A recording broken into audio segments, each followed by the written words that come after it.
Hello, welcome to the Brazilian Health Nut Show. Here you will find cutting-edge information provided by the best experts in the world so you can learn how to burn fat for the rest of your life. Bruno de Gama is the Brazilian health nut in a mission to solve the problems you have when trying to lose weight forever. He is a nutritional therapy practitioner, a certified personal trainer, and a holistic lifestyle coach by the Czech Institute. Don't forget to say hello and sign up to our free newsletter at www.brazilianhealthnut.com. Let's go. All right, Terry, thank you so much for being here with me today. I really appreciate the time. Can you tell a little bit about your story? How did you go from little Terry and now like doing all this amazing work with people, helping people to get healthier? Yeah, absolutely, Bruno. Thank you so much for the opportunity. I'm excited to chat with you today, and I appreciate the opportunity to be on your podcast. It's exciting stuff you're doing, and you're definitely going to help a lot of people, and you're doing great things. So I appreciate the opportunity. So my story is, actually I was always very passionate about, athletic performance and movement and nutrition and supplementation and just trying to understand, the human body and how it performs. But I actually had some pretty severe health issues a lot of my life. I had chronic respiratory infections and lung infections and sinus infections and, was born premature and in the hospital a lot and chronically on antibiotics and corticosteroids because of all my health issues growing up. And so that just totally destroyed my gut health. And then at age 24, I'm 35 now, so it was about 11 years ago. It was kind of the perfect storm. And I got really, really sick. I had some hormone issues, horrible inflammatory problems. And I really had horrible inflammatory problems my whole life. But it was just the perfect storm. Everything was going bad. My hormones, my gut health, my inflammatory markers were off. And I was really sick. Literally saw 27 different doctors from 2004 into 2005. Wow, 27? Yeah, 27. It was crazy. So they couldn't figure out what was going on. And eventually, after seeing 27 doctors, they basically said, hey, we're sorry, traditional medicine, we don't really have an answer for you. We can give you some medications to help treat the symptoms, but we're never going to really heal you or get to the bottom of this. And so the last doctor literally filled out disability paperwork and said, kind of have a nice life, good luck, we can't help you. And so as a last resort, I met a woman who was a naturopath practitioner. And again, this was 2004. So, not that long ago, but 11 years ago, almost going on 12 years ago. And she wanted me to change my diet. She wanted me to do some supplements and do some crazy things. And she was kind of like the crazy hippie type, and people thought she was nuts. I thought she was nuts. But I did what she told me to do. And within about 6 weeks, I was like a new person. And so that just absolutely changed my life. And I changed my diet. I started, changing some lifestyle, factors and using supplementation. And then at that point, I just became obsessed with how much I was helped by this. And so that spurred my passion for nutrition and performance. I went around and learned from the best people I could. I got some certifications and some, credentials. And then I've had my business really for the last almost 7 years, and I've been helping people and going from there. Got you. What did you do differently from the 26 prior doctors? What did she do different with you? The main thing. Yeah. So the main thing is she just taught me about real food. She said, look, it's not necessarily your diet maybe is not causing everything. It's the perfect storm. It's toxicity. It's poor diet. It's poor sleep. It's stress.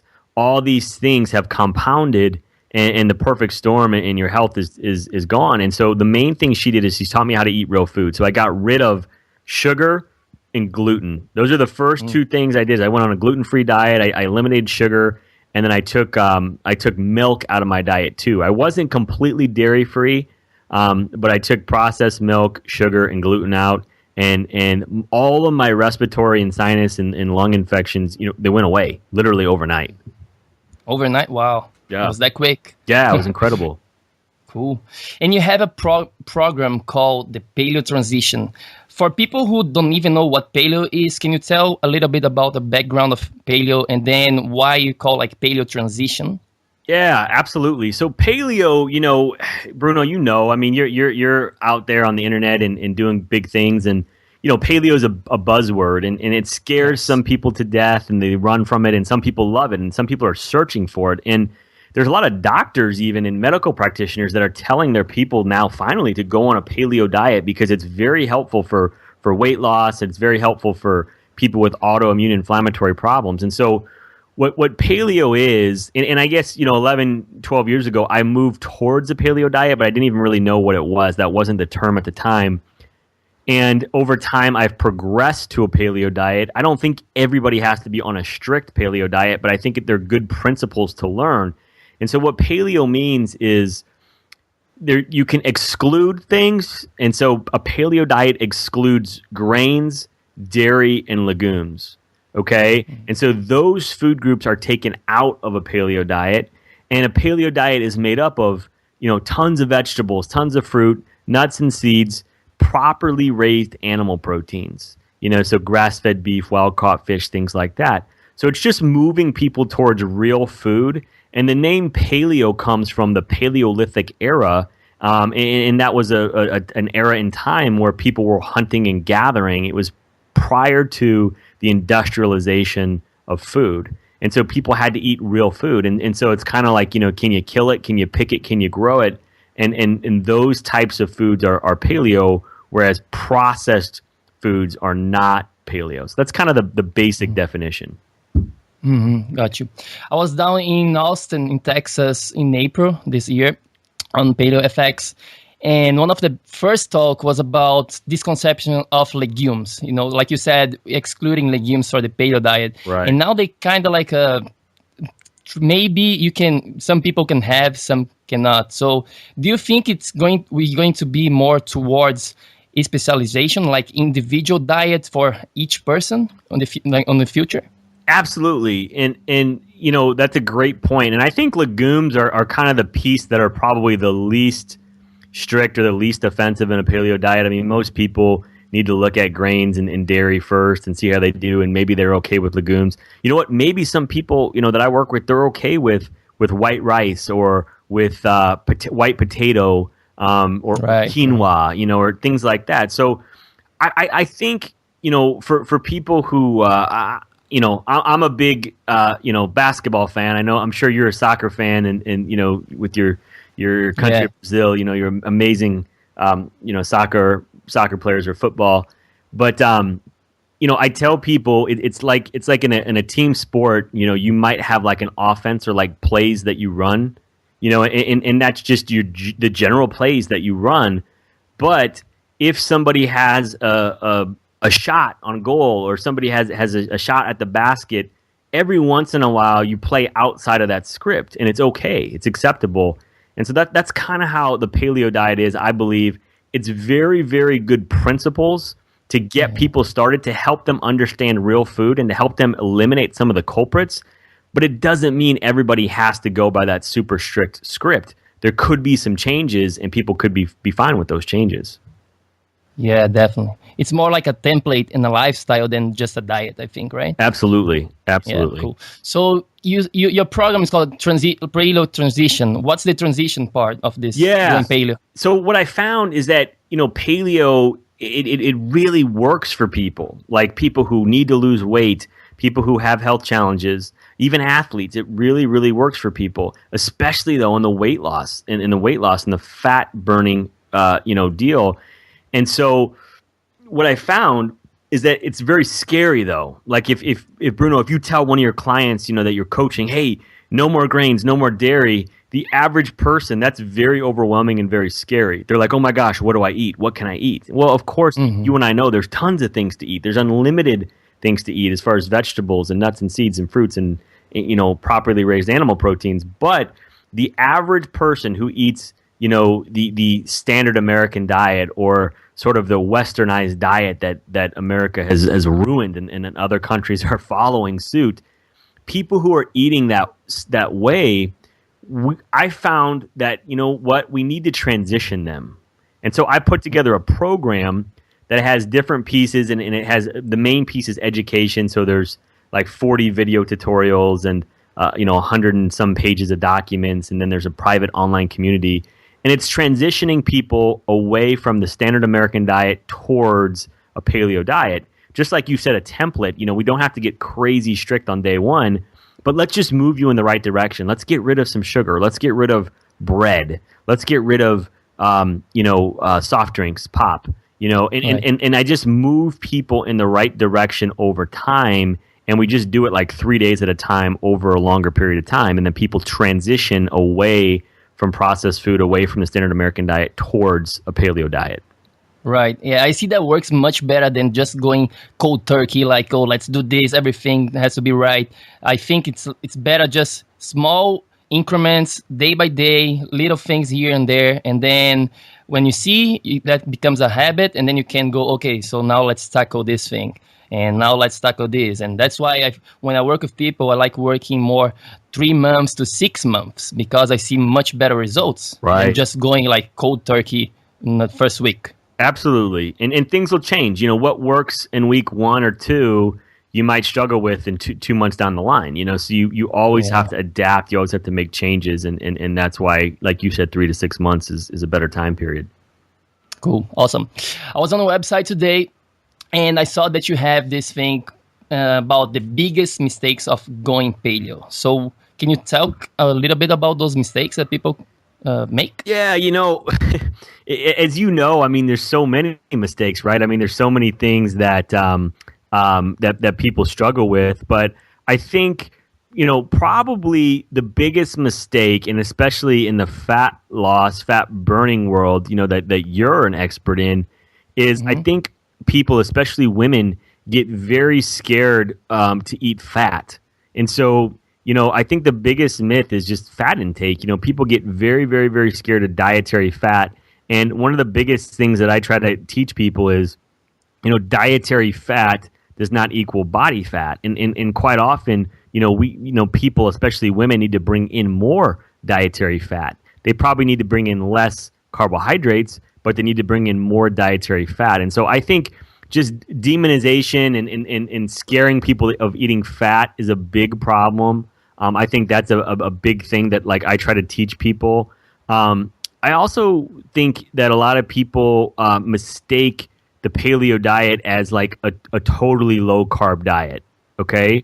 So it's not necessarily that, you know, it's like, yeah, if you have somebody who's very overweight and having health issues, then yeah, you know what, maybe we need to put them on a very low carb diet. But in reality, it's a moderate carbohydrate diet. And maybe somebody like you, Bruno, who's training hard and who's lean, you know, and looks good, you might need to bring in more carbohydrates and a good amount of carbohydrates than the average person. But it's not necessarily a low carb diet, and that's one of the things that people get mistaken on. Is it has to be low carb? It doesn't have to be low carb. You could eat a diet 100% carbohydrates and still be considered a paleo diet. I don't think most people would do well on that, but it's a possible. So I think, you know, not understanding fat, not understanding carbs. And why people are so afraid of fat? Is that just because of the name? Because I was thinking about this. Even with some clients, I just go, let's change the name fat for energy. And then people, oh, cool. And then because they think like, oh, if you're eating fat, you're going to gain fat. I was, this weekend, I was with my friends and having breakfast. And then we were talking a little bit about nutrition and food and all that good stuff. And they were like, oh, but this is so fattening. This is so fattening, like eggs and bacon. And I was like, well, just give it a try, you know, because they were having bread, they were having cakes and all those brown food. And, you know, so I was just like, let's change the name, maybe of fat for energy and see what happens. Absolutely. You're so right. You know, and I think people get scared of it because in the United States, the FDA, you know, our Food and Drug Administration, they've demonized fat, you know, for a long time. In the 80s and 90s, there was the campaign to, you know, eat a low fat diet and this and that. And you know, that was largely, you know, run by money. And it was, you know, it created a ton of new low fat products and processed foods. And that was $1 billion industry. And so, I mean, we just gave people the wrong information, and the food processing, food growing, and the medical communities, they all bought this lie, hook, line, and sinker. They bought it and they started spreading it, and we all just kept repeating the same lie after lie. And we did it sincerely. We thought we were doing the right thing. Like, people who were telling people eat a low-fat diet, they thought they were doing the right thing. They clearly weren't, and now we have all these problems from that, especially, people have gained weight and are overweight. But it's just a lot of it was money. A lot of it was, products on the market, and just the wrong information that got repeated for generations. So I think that's the biggest thing with fat. And then the challenge is, like you said, change the name. Well, there's many different types of fat, Yes. and they're different, and so you've got saturated fat, but guess what? Saturated fat, that's what people are scared of. But saturated fat from properly raised animals like grass-fed beef, wild-caught fish, pastured eggs, that saturated fat is actually good for you. And from coconut oil, I mean, those things are good, and there's no data to show that it's bad. It's saturated fat from a McDonald's hamburger from a sick animal. Well, yeah, that's bad. I don't want people eating that. So like you said, it's just understanding that there's many different types of fat: omega-3, omega-6, omega-9, saturated fat. There's just different types of fat, and they're not all the same. And so it's just grouping all those into the same group is probably the biggest problem. Yeah. And especially nowadays, I think we have two kinds of everything. We have two kinds of meat. We have two kinds of fish. Even fruits and vegetables, we have organic and non-organic. So it's a little complicated to pass to our clients and to show this. We have this meat and then we have that meat. Yeah. But, so any other mistakes that you think you'd like to talk about besides the fat content and also the mistake of thinking paleo it's low carb? Yeah, I think a couple other things I'd say that are common mistakes. And one is people think that like a paleo diet is like you're eating like raw meat off the bone and you're a caveman and all you eat is fat and meat. And some people do that, but that's not necessarily true. So like on a paleo diet, most of my clients, their diet is 40 to 70%, plant derived diet. And so it's a vegetable-based diet. Like, if you're on a paleo diet, you need to be eating vegetables. That's the number one thing, that you're bringing in at every meal. And then there's properly raised animal proteins and fats. And so I think just understanding that vegetables are still the focus. And a lot of people, maybe the vegan community or the vegetarian community, they don't understand that, we're actually in agreement about 70 to 80%. A paleo community just thinks that it's okay to eat properly raised animals, in addition to the fruits and vegetables and nuts and seeds. So I think that's a big, misconception. And then I'd say the final thing that people really need to grasp is that the paleo diet is not, it's not a crazy, it is restrictive to the average person. But to people like you and I who really live this out, we know that there's a ton of great choices. You can eat a ton of variety of meats and seeds and nuts and vegetables and fruits. And you just have to get creative. You have to get educated, and you have to learn new foods. And you can really, really, bring in lots of different foods. We just have to actually cook and shop. And that's what most people are not doing, because we've just sort of handicapped ourselves, and we've become helpless just because of society and what's been normalized in sort of the Western culture. And then I'd say the final thing, I think I said final last time, but there's one more. Cool. The final thing is that it's not just a reenactment of history. You get some people who are misinformed, and they say, oh, you're just doing that because you're saying that the caveman did it. Well, the caveman only lived to this age and this and that and blah, blah, blah. It's not just a reenactment of history. It's much more than that. And what it is it's there's a lot of science behind it. And it's a paleo diet is a great way to normalize blood sugar. A paleo diet is a great way to lower inflammation. A paleo diet is a great way to improve hormones and hormonal function and to improve gut health. So there's a lot of pieces to it, and there's a lot of science behind it that the average person doesn't get. And not just the average person, most health practitioners, most scientists, most doctors, they don't get it. They don't understand it. There's a lot of science behind this stuff. They might not have read it, but it doesn't mean it doesn't exist. And it does exist, and it's out there. And eating real food, you can call it whatever you want. You don't have to call it paleo, but eating real food is going to help reverse a lot of symptoms and a lot of problems that traditional medicine doesn't have a good answer for. Thank you for sharing that, man. That clears things up. I love talking about myths and debunking a lot of myths. And I saw that you have those 5 nutrition myths that you share with people once people sign to your newsletter. Can you talk about some of them for us? Yeah, I think, you know what, honestly, they're pretty much the same things that I just explained. So it's understanding fat, understanding carbohydrates. They're really the same things I just touched on. I just sometimes position them differently for the average person who's scared of a paleo diet, right? Because a lot of people get scared of the word paleo. They think it's too crazy, too restrictive. They can't do it. So with that being said, I just want to educate people on those same key factors of understanding fat, understanding carbohydrates, understanding, normalizing blood sugar, repairing your gut health, things like that. Those are the key factors that are really universal that I try to teach people over and over. Cool.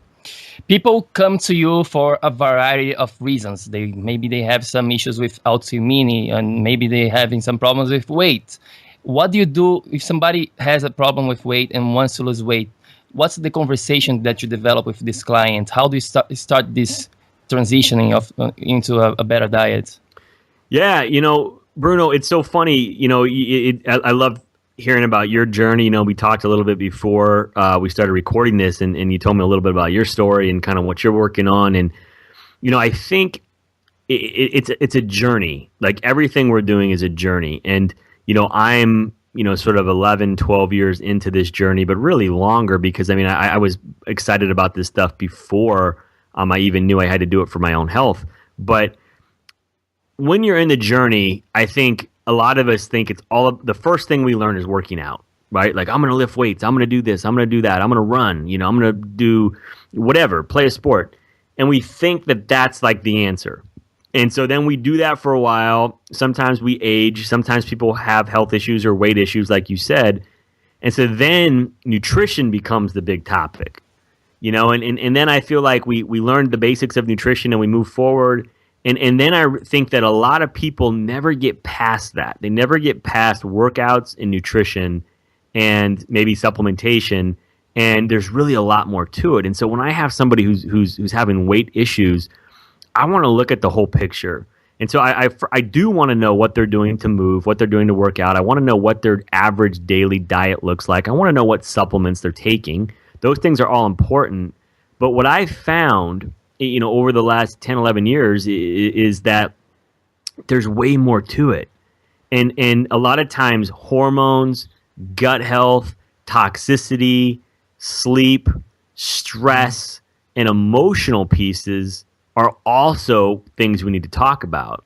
And so my goal is to really take a snapshot of all of those areas and then see, okay, what are the biggest, I call them blocking factors. What are the factors that are blocking this person from achieving their goals, from achieving the results that they deserve? And so, like you said, it might take 3 to 6 months.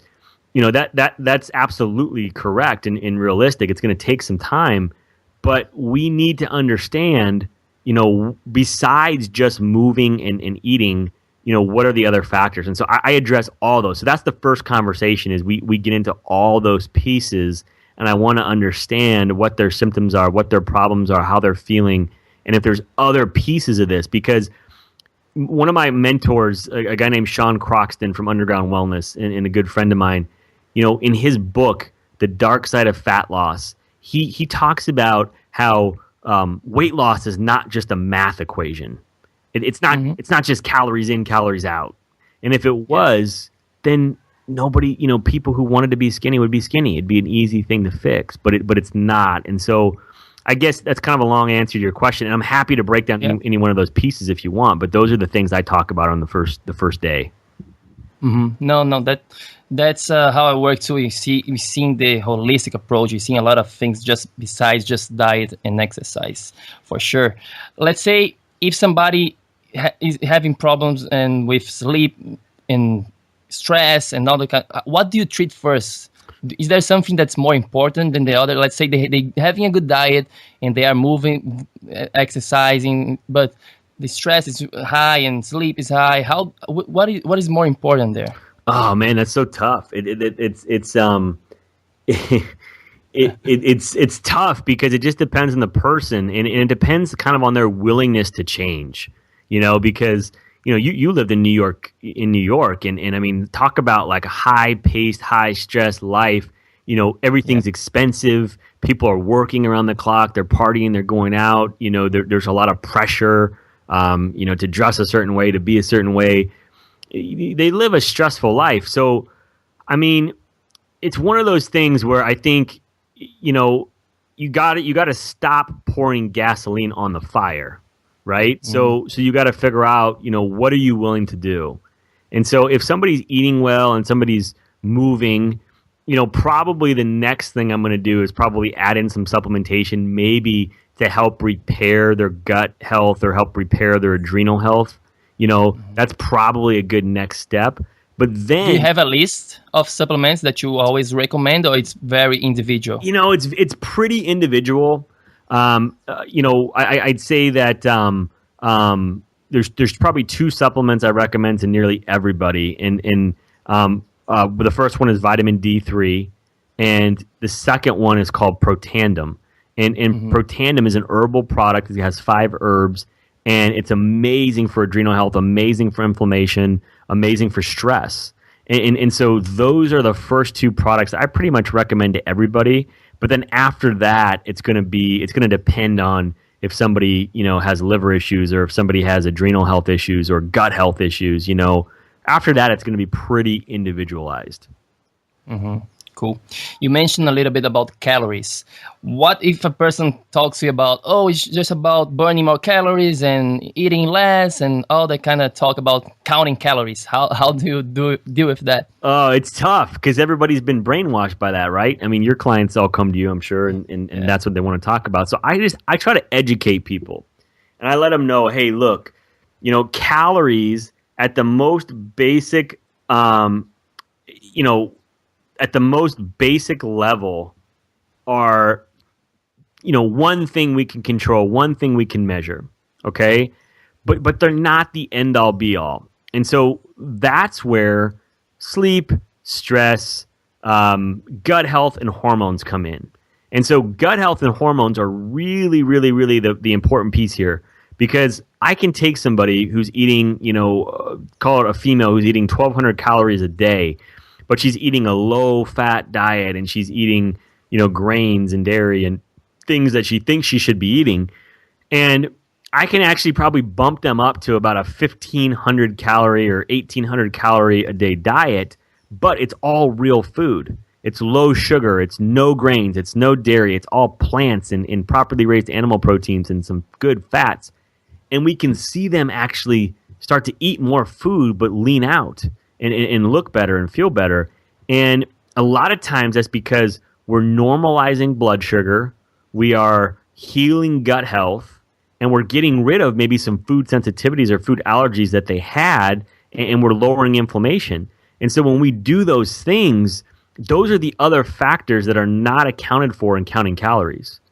So most people just want to count calories, but they're totally neglecting the fact that maybe they have food sensitivities or food allergies. They're hurting their gut health by what they're eating. They're putting their body at an improper hormonal state, so they're not burning fat. They're not building muscle.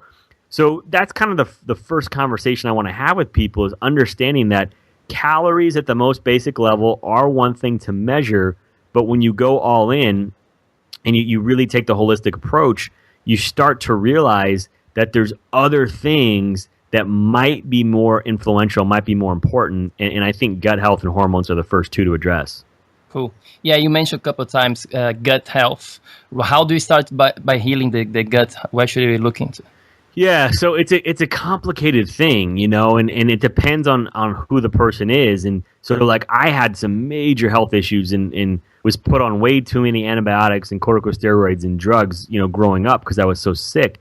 But so I have like some pretty severe gut health issues, meaning that I have, leaky gut or gut permeability, where a lot of times food particles, food proteins can sift through my gut lining and can get into my bloodstream, and then that causes immune responses. And those immune responses can develop into autoimmune disease or autoimmune conditions or symptoms. So the first thing we want to do is we want to eliminate the most pro-inflammatory foods, the most gut-irritating foods, and in my opinion, those would be grains and dairy. So the first thing we got to do is eliminate those foods, stop putting gas on the fire. Then we want to do, take things or eat things to help heal the gut. And so, that might be probiotics. It might be taking probiotic supplements. It might be eating them. So kombucha, fermented food. Yeah, fermented foods is a great option.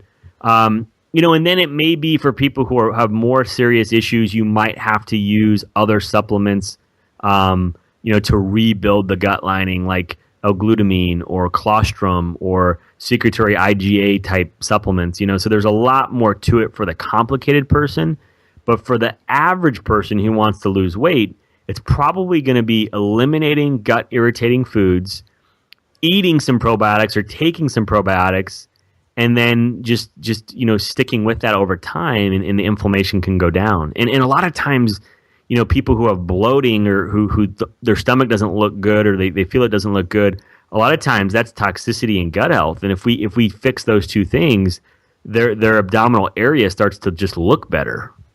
Yeah, there is so much to talk about gut health. It's crazy. We could just be talking here the whole show about that. Absolutely. But let's change gears a little bit. I want to talk to you about exercise. Okay. And I was talking to a lot of my friends about exercise, and the first thing they tell me is, "Oh, I gotta go run. I gotta go jog to lose weight. I have to go to the gym and go on a treadmill." I know you're not a big fan of that approach. Can you tell why? Right. Okay, so here's the thing. Like, I'm not a big fan of steady state cardio, where people just kind of, all they do is run or treadmill or elliptical machine, and they just go and they get on there, and it's a pace that their body becomes very used to, right? Like, like they just go on the treadmill and get their 30 minutes of cardio in per day. And what I find is that initially, when they haven't been moving at all, they get results, right? Because if you do anything, you're going to get results because your body hasn't been moving. But eventually, you get stuck in a routine where you're doing the same thing over and over again, and you hit a plateau, and so you stop getting results. And so there's a lot of different things we could talk about here, but let me try to keep it kind of simple and put it in the sort of the whole paleo type world. Mm-hmm. Is we weren't necessarily meant to put our bodies, like, running is a stress state. Okay, so if we look at our bodies, like, of course we've adapted over time. Like we have adaptation. We've adapted to certain foods. We've adapted to different things in the environment, toxins, whatever. But our bodies weren't meant to run like 26 miles or even a 5 or 10K all the time. Generally speaking, our ancestors, our bodies were built to hunt and gather.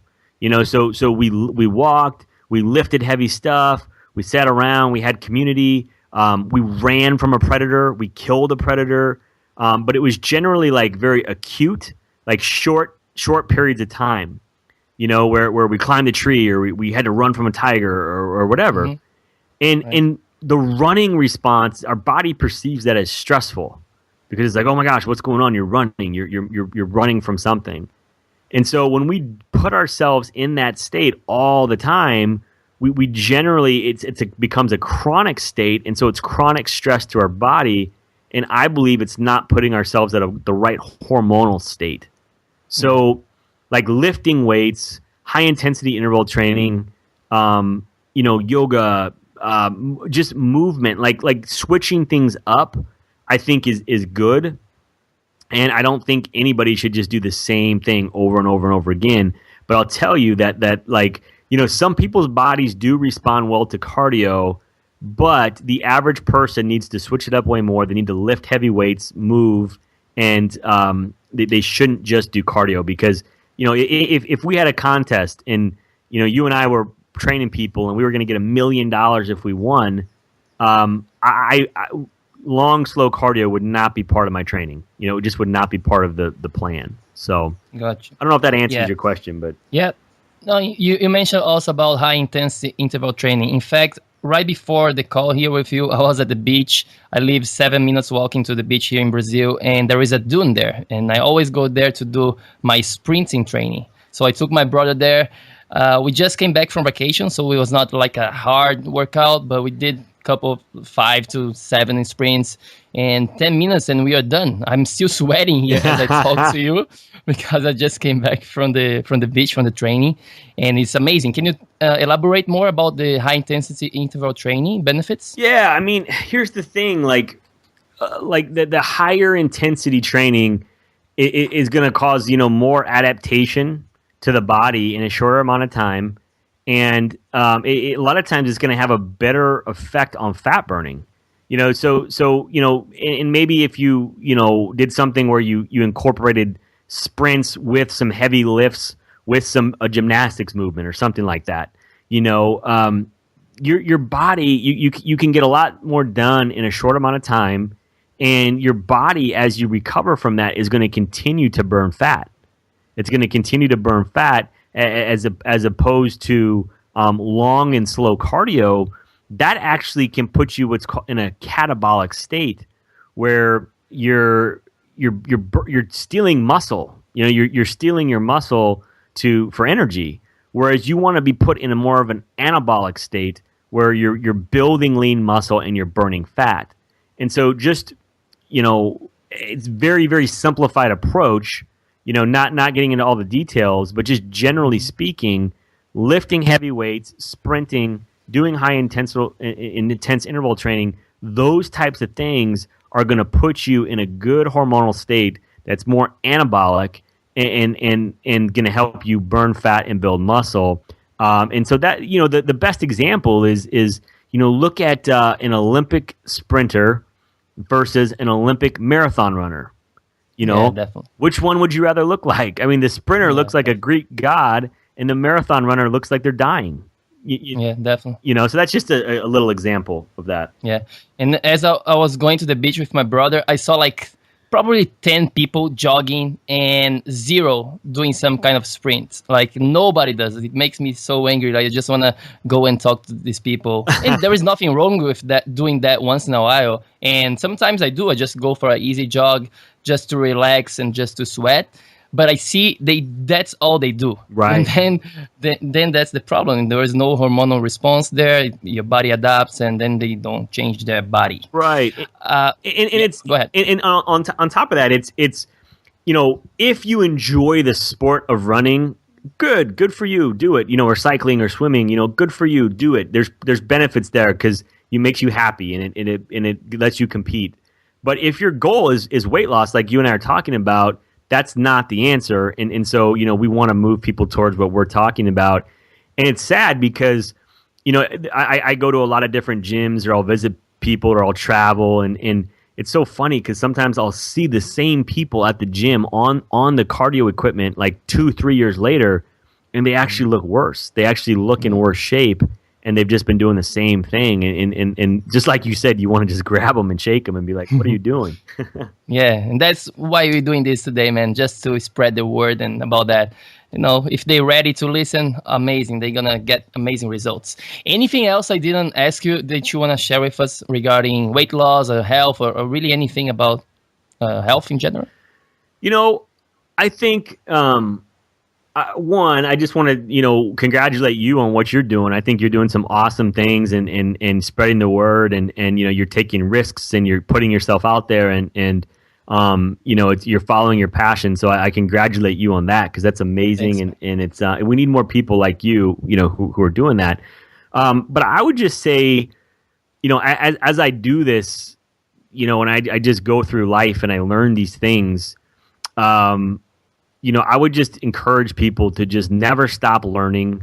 Tell people it's okay if you're wrong, if you found out you're wrong about something. I think a lot of professionals and experts, they get so stringent in their thinking and they can't think outside of that one area. And I've been there personally. I've been there where I thought CrossFit was the only answer, and now I don't think that. I thought Paleo was the only answer. Now I don't think that, Mm-hmm. And so my goal, over the last decade is just, I'm always trying to learn more things. And I want to know if I'm wrong, right? If I'm wrong, I want to know. And it's okay if we're wrong, and it's okay if we find out that we were wrong. But I would just encourage people to, find people who've got results, because a lot of the information we're sharing, it's not mainstream, because the mainstream information is controlled by the medical world, it's controlled by the pharmaceutical world, it's controlled by commercialized farming and advertising dollars, and even in the United States, the government. All those things are kind of in bed together, and they're just spreading the wrong information. And so, you and I we're just trying to find the truth. We're just trying to find the truth. And we know we've found the truth because it's helped us. It's helped hundreds, if not thousands of people. And now we just want to share that information. But I just want to tell people that it's a journey. You're not going to get it all figured out overnight. I still have things I struggle with, or I'm trying to get answers to. But I just never stop learning. And just seek out people who've done what you want to do and follow their lead. Yeah, that's awesome that you're sharing with us this, because I try to do the same in my life. For example, I just got the book, The China Study. I'm not a vegetarian, I'm not a vegan, but I want to understand. Maybe there is something there we can learn from, right, and just using in life. I'm always trying to prove myself wrong and just keep learning more and more and more. That's awesome. Thanks so much, man. Last question. People are excited now. They learn a lot from this interview. If they have to do just one thing right after listening to this, what would you say to them? Oh, man, that's tough. I know. Look, so, it's funny you asked that question. There's a book called The One Thing. And oh, yeah. One of my favorites. Yeah. Me too. I've listened to it on Audible on my phone like many times. And they pose the question, what is the one thing you must do, such by doing it, everything else is easier or unnecessary?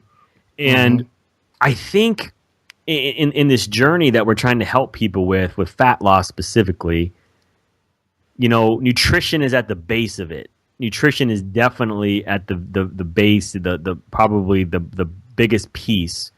It's not the only piece, but it's a big piece. And so if people could do one thing, I would encourage them to just move towards real food. So just every day, just try to move towards real food when you're ordering food or you're shopping or you're meal prepping, and it's just understand and learn what real food is. That's the one thing I would encourage people to do. And then even further within that, if there's one thing you could do to make everything else easier, it would be meal prep. Block out 1 to 2 times a week where you block out 60 to 90 minutes and you just prepare, you wash your vegetables and cut them and prepare your meats and seeds and nuts and all that stuff. So food preparation, I think, would be one thing that if people do it, it'll change their life because they'll have access to the right food. Yeah, that's my one thing I always tell people. Just go learn to cook. Yep. How to cook. Absolutely. Awesome, man. Absolutely. Man, thank you so much. So what's next for you, and where can people find you? Yeah, so people can find me. My website is theshanahanplan.com, and then my online program is thepaleotransition.com.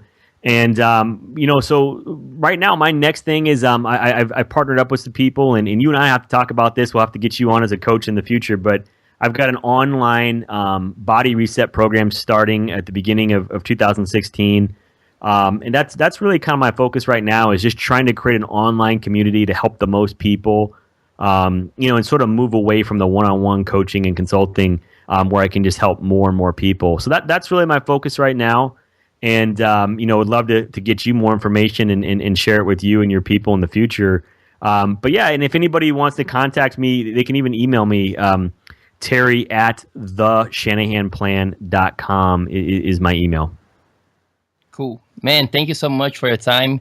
Super appreciate it. Had fun, and I talk to you soon, brother. Absolutely. Thanks, Bruno. Keep up the great work, man. Thanks for listening to the Brazilian Health Nut Show. Go to www.brazilianhealthnut.com for much more information about how to burn fat for the rest of your life. Hasta luego.